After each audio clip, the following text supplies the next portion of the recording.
안녕하세요. 대단히 반갑습니다. 스피를 가주는 남자 자한형 이종수입니다. 이번 시간은 594번째 시간으로 행복한 고구마라는 수필을 읽어드리도록 하겠습니다. 행복한 고구마 목성균. 내가 강릉 영림서 진부관리소 말단 직원일 때 월급이 7천 몇백 원이었다. 그 돈으로 어린애 둘과 아내와 내가 한 달을 빠듯하게 살았다. 어떤 때는 아내가 담배를 외상으로 사다 줄 정도였다. 새댁이 담배값을 건네주면서 조심스럽게 신랑한테 하던 말을 잊을 수 없다. 담배는 외상 주는 게 아니래. 자기 담배에 못 끊지. 늘 퇴근이 늦었다.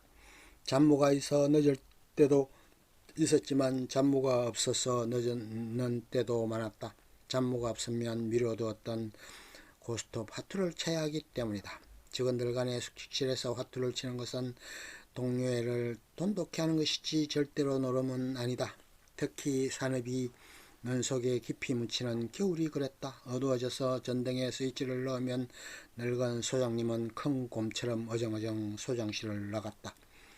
보나마나 면장님 사택이거나 지사장님의 하숙집으로 마작하러 가는 것이다. 우리는 눈을 맞추고 사무실 뒤 숙직실로 자리를 옮겼다. 그러면 사원은 알아서 관리소 앞에 있는 삼척집의 직원들이 숙직실에서 고스톱 화투를 친다고 이러고 퇴근을 했다. 밤이 이슥해서 뽀드덕뽀드덕 눈을 밟고 오는 소리가 숙직실 앞에 와서 멎으면 문이 벌컥 열렸다. 삼척집 늙은 아주머니였다. 머리에 이고온 도토리묵과 찌개와 막걸리 주전자가 담긴 함지박을 숙직실 안에 들여놓으며 볼멘 소리를 질렀다. 식시들 기다려 먹고 그만 집에 가. 마치 자기가 직원들의 장모님이라도 되는 양 성미를 부렸다. 그러면 고스톱 판은 끝났다. 직원들은 밤창과 막걸리로 배를 채우고 만족해서 그 트림을 하면서 숙직실을 나섰다.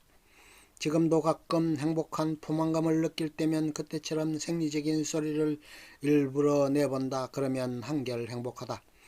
숙직실을 나서면 흰눈이 소복한 부피를 지으며 펑펑 쏟아지고 있었다.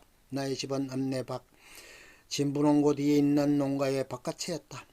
버스 정거장 앞을 지나서 눈뚝길을 건너가야 했다. 아내가 어두워지면 윗방에 있는 전등을 내다가 주녀 밑에 끌어놓고 불을 밝혀놓았다. 나는 그 전등 불빛을 등대불처럼 의지하고 어두운 논빼미를 건너서 집에 가곤 했다. 그러나 그 전등은 따뜻하게 내 삶을 고묘해주는 정도지 삶의 길잡이 역할까지는 못했다. 적설에 묻힌 논빼미는 도대체 어디가 논바닥인지 논둑인지 구분이 안 돼 있다. 그 불빛은 논빼미의 적설 상태까지 밝혀주진 못했다. 다만 빨리 오세요 하는 아내의 눈짓에 불과했다. 논둑을 더듬어 가다가 실족하면 논둑 아래 적설 속에 빠지고 말았다. 버스 정거장 모퉁이에서 소아마비를 알아와서 수족을 잘 못쓰는 아주머니가 군고구마 장사를 하고 있었다. 눈 속에 깊이 잠들어 있는 작은 산업 모퉁이. 내가 집에 들어오는 그 늦은 시간에는 군고구마가 팔릴 것 같지 않아 보이는데 아주머니는 시린발을 동동거리며 서 있었다. 나는 그 아주머니 앞을 그냥 지나갈 수가 없어서 늘 몇 알의 고구마를 샀다.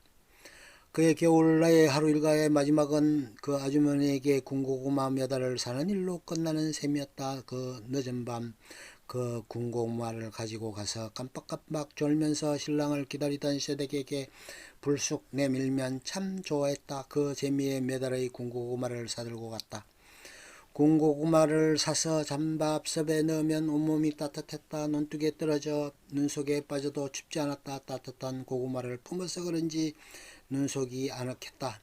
넘어진 자리에서 쉬어간다는 말처럼 나는 눈 속에 빠져서 잠시 동안 그대로 있었다. 고구마의 온기도 따뜻하고 논뱀이 건너 내 셋집 추막 밑에 걸린 분홍색 백열등 불빛도 따뜻하고 내 마음도 따뜻했다. 어느 날이었다. 그날도 밤이 늦었다. 차라리 눈이 뻥뻥 쏟아지는 날은 푹한데 눈이 오고 난 뒤 개인 날 밤은 숨을 못 쉴 지경으로 냉기가 혹독했다.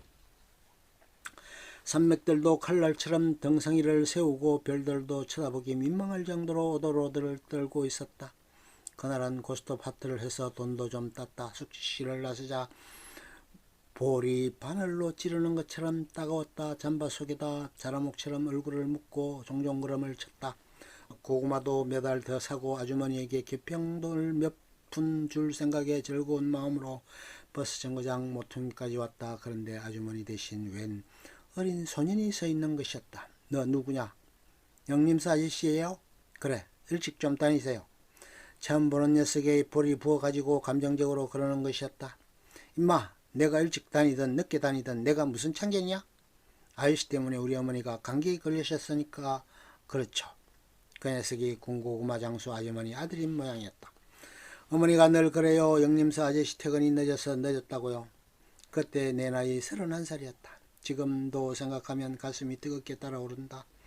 내가 그 수족이 불편한 아주머니에게 고구마 몇 알을 사는 것은 내 행복을 위한 것이지 그 아주머니 장사시켜주기 위한 것은 아니다. 고구마 봉지를 가슴에 품고 빨간 전등 불빛을 지향해서 눈 쌓인 눈빼미를 건너가면서 나는 늘 행복했다. 먼 바다에 나갔다가 포구 등대불을 지향하고 돌아오는 작은 만선의 어부의 마음이 그럴까. 그 행복감은 따뜻한 고구마 봉지를 가슴에 안음으로써 비롯되는 것이라고 해도 과언이 아니었다. 그 수족이 불편한 아주머니는 나의 이 행복감에 차질을 주지 않으려고 고구마가 안 빨리는 그 추운 겨울밤에도 몇 시간씩 내가 지나갈 때까지 기다려준 것이었다. 소년은 물어보지도 않고 내가 늘 사가지고 가는 그 몇 알의 고구마를 가슴에 안겨주고 군고구마 화로가 실린 리어카를 끌고 횡하니 거리모퉁이를 돌아서 사라졌다. 얼마나 화가 났는지 군고구마 값 받는 것도 잊어버리고 갔다. 그 소년은 어머니가 일러준 대로 내가 사가지고 갈 그 몇 알의 고구마 온기를 혹한 속에 몇 시간 동안 떨고 서서 지켰을 것이다. 그리고 나에 대한 제 어머니의 친절이 얼마나 가당찮은 것인가를 발견하고 화가 났을 것이다. 다행히 그 아주머니는 바로 감기를 털고 고구마 장사를 했다. 나는 고스톱 하트를 치면서 아주머니를 끌모퉁이에 세워놓지는 않았다. 일찍 그 아주머니 앞을 지나갔다. 일찍 집에 들어가는 것이 늦은 밤에 고구마를 안고 가서 조는 아내를 기쁘게 해주는 것만치 재미는 없었지만 아주머니가 고생할 생각을 하면 도리가 없었다.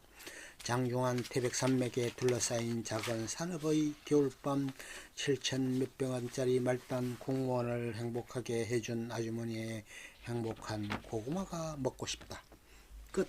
좋으면 좋아요, 구독, 알림 설정 눌러주세요. 감사합니다.